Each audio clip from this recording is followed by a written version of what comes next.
එක ලස්සන කැලෑවක බින්දු කියලා අලිපැටියෙන් ජීවත් වුණා. මේ බින්දු කියන අලිපැටියා එයාගේ අලිරංචුවත් එක්ක තමයි ජීවත් වුනේ.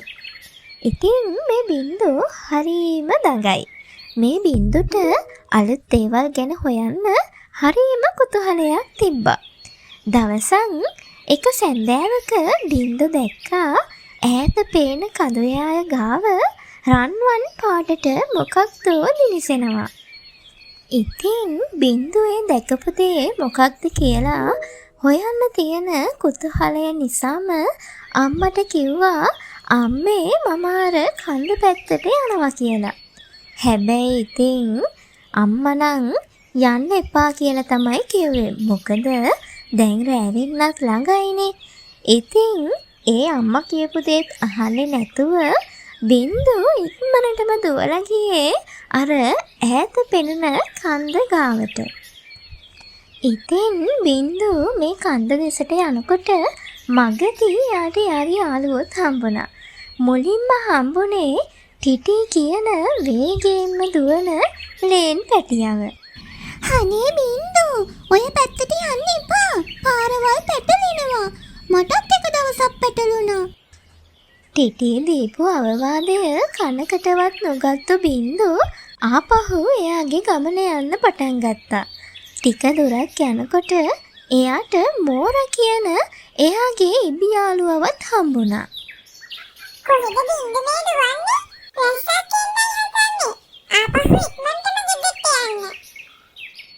ඉතින් ඉබියාළුවන් මේ වගේ අවවාදයක් දුන්නට අපේ බින්දු ඒ අවවාදේ ඇහෙන්නේ නැති ගානට එයාගේ ගමන ගියා.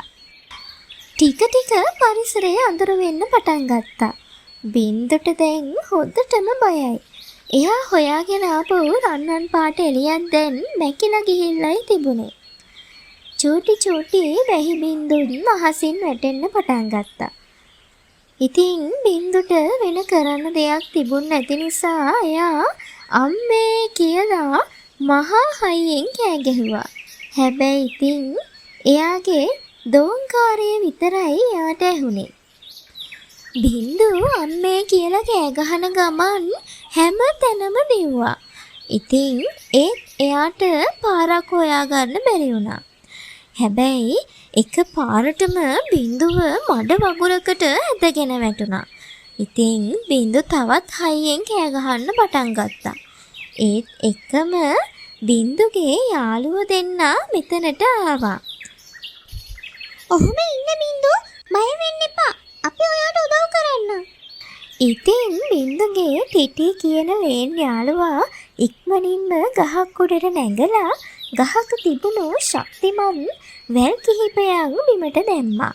ඉතින් බින්දුගේ මෝරා කියන ඉබියාළුවා ඒ වැල් ටික බින්දුගේ හොඬ වැලේ ගැට ගහගන්න උදව් කළා. ඊට පස්සේ බින්දු තමන්ගේ උපරිම ශක්තිය යොදලා වැලේ ආධාරයෙන් ඉක්මනින්ම මඩ වගුරෙන් ගොඩට ආවා.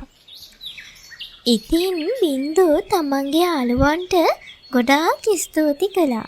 ඊට පස්සේ යාළුවෝ බින්දුට මාර්ගය පෙන්නලා දුන්නා එයාගේ අලිරංචුව ඉන්න තැනට යන්න.